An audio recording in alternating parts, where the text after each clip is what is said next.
What's going on, you guys? Jay here and welcome back to the channel. Today we're going to be discussing one of the most important aspects of LUNC's future, which is the burning mechanism. This is a crucial part of our ecosystem, and it's really about reducing that overall supply that was generated from the crash. And many people in the community have been asking me, what's next in improving LUNC's burn process? I've just had a very interesting call with Strafe Cole, and what I'm going to do in this video is take you through the same motion I took him through. So for some time, there's been talk about re-enabling the market module to handle LUNC burning. While this idea has been floating about, there are actually some real risks and complexities that could make it difficult to pull off.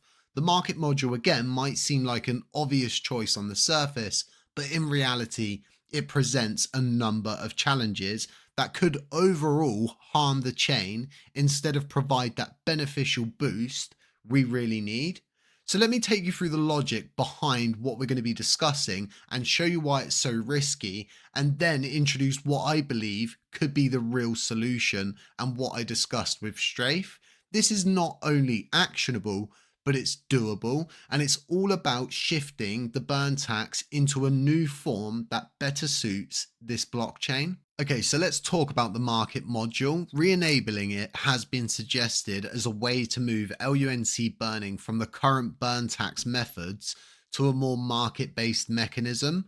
And on paper, this actually sounds great. After all, it's going to automate the burn process. It's going to take it out of users' hands and it's going to let market forces handle it.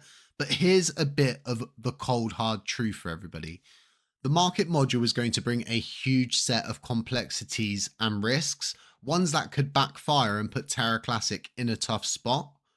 One of the biggest hurdles we're going to face with the market module is the mint to burn function. Many in the community are understandably concerned that re-enabling the module could lead to hyperminting, where large amounts of LUNC are minted as part of the market stabilization process. This is something that can simply not be avoided. And while it's unlikely that we'd see anything close to the kind of uncontrolled minting that has happened in the past, the fear isn't unfounded. The module's minting mechanism is very complex, and without the right safeguards, it could flood the market with new LUNC, undoing all of the progress we've made with our burns. Even if we implement strict controls and dynamic hard caps, the reality really is that these mechanisms could fail, and they could lead to a ton of unintended minting.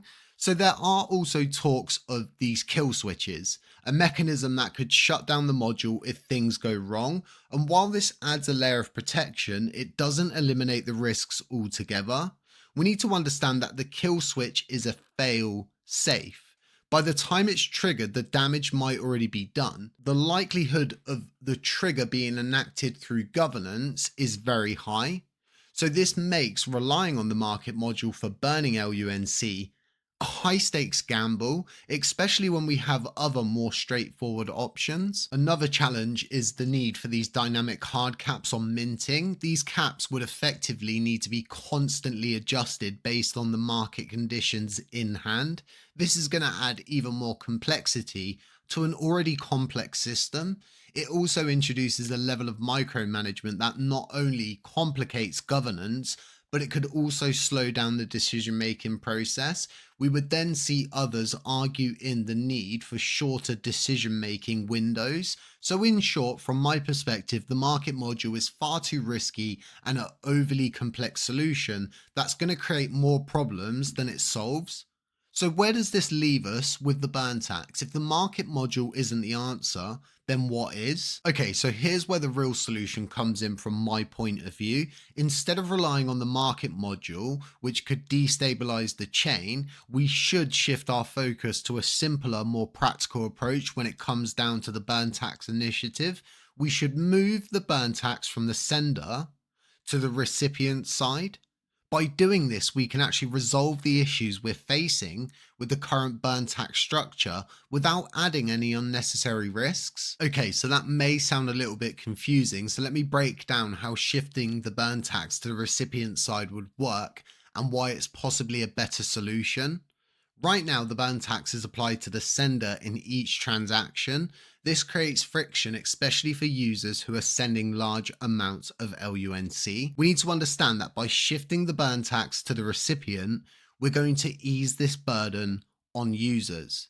They're going to be able to send transactions more freely while the recipient side handles the burn tax. One of the biggest drawbacks, as we all know with the current burn tax structure, is the fact that it discourages developers from building on Terra Classic. Not only do we have those high transaction costs making it less appealing, but they also have to individually account for the burn tax on chain. By moving the tax to the recipient side, we're going to create a more developer friendly environment, which is again essential for long-term growth of this blockchain. Something else to take into account is the fact that some centralized exchanges already apply their transaction fees on the recipient side rather than the sender. So it's kind of a proven model in other areas of the crypto ecosystem, and we can leverage this approach to improve LUNC's ecosystem, again, without reinventing the wheel. One of the main concerns about changing the burn tax structure on LUNC is how it might impact Binance's burn initiative. Well, I want to let everybody know that shifting the burn tax to the recipient side will not affect Binance's burning, and Binance burns LUNC based on trading fees that they collect from their users. This change to the tax mechanism only affects on-chain transactions. Again, it doesn't interfere with how Binance burns LUNC. Binance's burn support will continue if we follow this route, and something to better understand with this situation is the transition to a recipient side tax should make it easier for other exchanges and platforms to participate in the LUNC ecosystem. When I look at what we've been discussing here, it's really a Goldylocks solution. It's just right. When we look at the market module and moving the burn tax inside that specific area to take a more market-based approach, it's very risky. When I look at the recipient side burn tax, it's actionable. It's actually something that we can implement without heavy technical changes or governance overhauls. It's achievable. The infrastructure to support this shift already exists within the chain and within centralized exchanges. It's doable.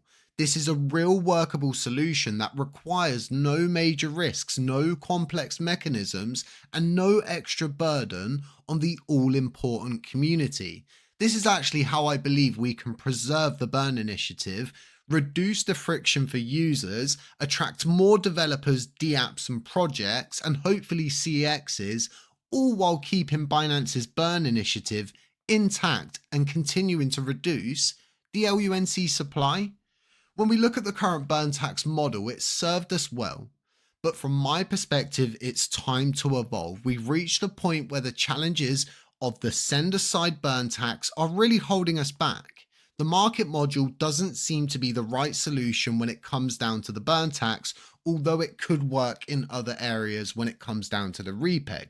The recipient side burn tax is what I believe is the next step.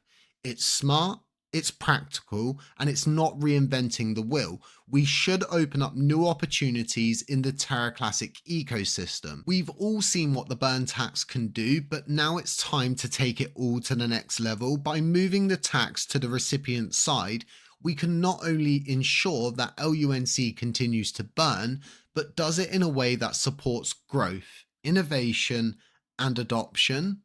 Something that the Terra Classic community is known for is overcoming challenges.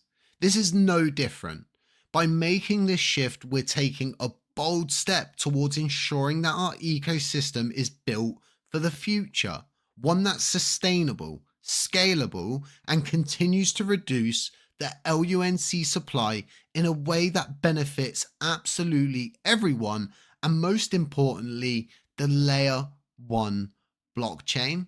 But guys, let me know what you think about all of this in the comment section. And aside that, don't forget to smash the like button, subscribe if you haven't already, and just stay safe, stay humble, stay aware, and we're catching the next one.